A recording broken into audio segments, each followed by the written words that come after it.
नमस्कार।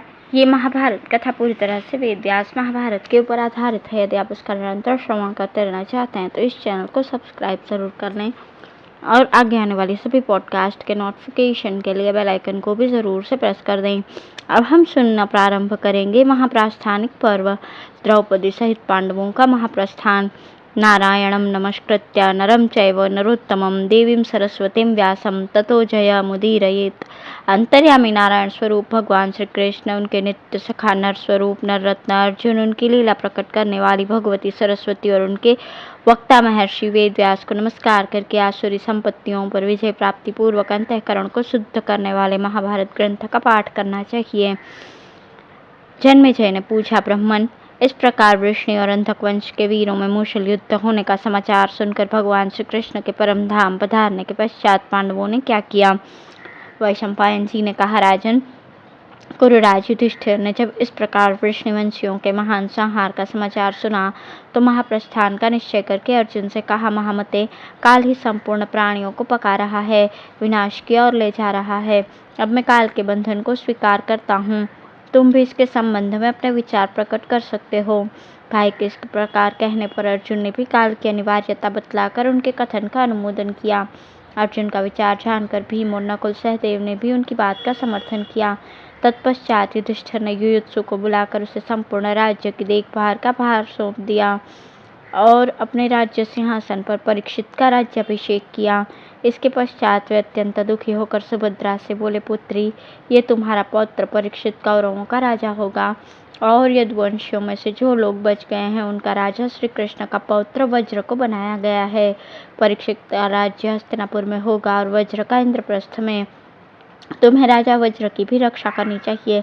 ऐसा कहकर भाइयों सहित धर्मराज युधिष्ठिर ने श्री कृष्ण का, अपने बूढ़े मामा वसुदेव जी का तथा बलराम आदि का भी तर्पण किया और बड़ी सावधानी के सबके नाम ले लेकर उनके लिए विधिवत श्राद्ध किया। फिर दैपायन, व्यास, नारद, मार्कंडेय, भारद्वाज और याज्ञवल्क्य को यत्नपूर्वक बुलाकर उन्हें भगवत प्रीत्यर्थ स्वादिष्ट अन्न का भोजन कराया तथा भगवान का नाम कीर्तन करते हुए उन्होंने उत्तम ब्राह्मणों को नाना प्रकार के रत्न, वस्त्र, ग्राम, घोड़े और रथ प्रदान किए। इसके पश्चात गुरुवर कृपाचार्य की पूजा करके नगर निवासियों सहित परीक्षित को शिष्य भाव से उनकी सेवा में सौंप दिया। तदंतर समस्त प्रजा को बुलाकर राजर्षि युधिष्ठिर ने उन्हें अपना महाप्रस्थान विषयक विचार बतलाया।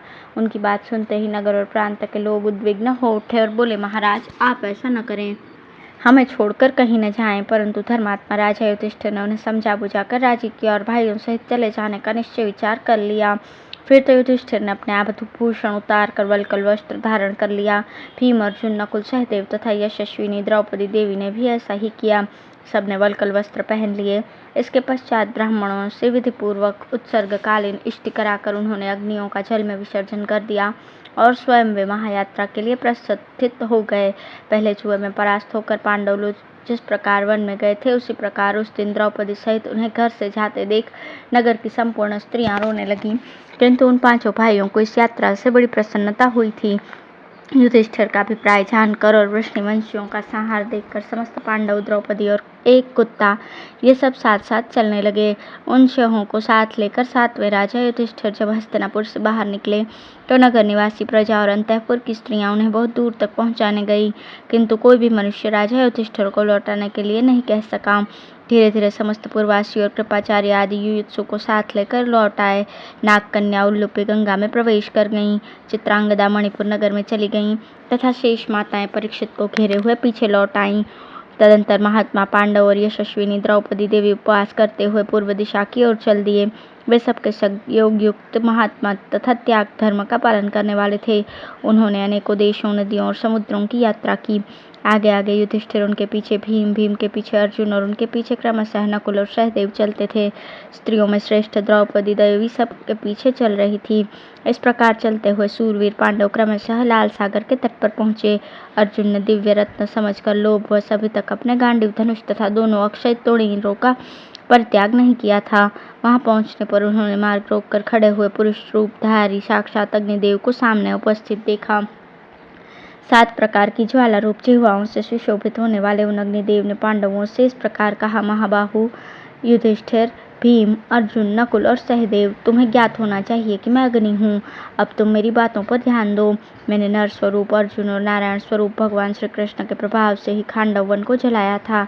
तुम्हारे भाई अर्जुन को चाहिए कि ये इस उत्तम अस्त्र गांडीव धनुष को यहीं छोड़कर वन में जाएं, क्योंकि अब इन्हें इसकी कोई आवश्यकता नहीं है। यह गांडीव धनुष सब प्रकार के धनुषों में श्रेष्ठ है। इसे पहले मैं अर्जुन के लिए ही वरुण से मांग कर लेकर आया था, अब पुनः इसे वरुण को ही वापस कर देना चाहिए। यह सुनकर सब भाइयों ने अर्जुन को वो धनुष त्याग देने के लिए कहा। अर्जुन ने उनकी बात मानकर धनुष और दोनों तरकस पानी में फेंक दिए। इसके पश्चात अग्निदेव वहां से अंतर्ध्यान हो गए और पांडव वीर दक्षिणाभिमुख होकर चल दिए। जाते जाते वे लवण समुद्र के उत्तर तट पर होते हुए दक्षिण और पश्चिम दिशा की ओर बढ़ने लगे। तत्पश्चात केवल पश्चिम दिशा की ओर मुड़ गए और आगे बढ़कर उन्होंने समुद्र में डूबी हुई द्वारिकापुरी को देखा। फिर योग धर्म में स्थित पांडवों ने वहां से घूमकर पृथ्वी की परिक्रमा पूरी करने की इच्छा से उत्तर दिशा की ओर यात्रा की। धन्यवाद।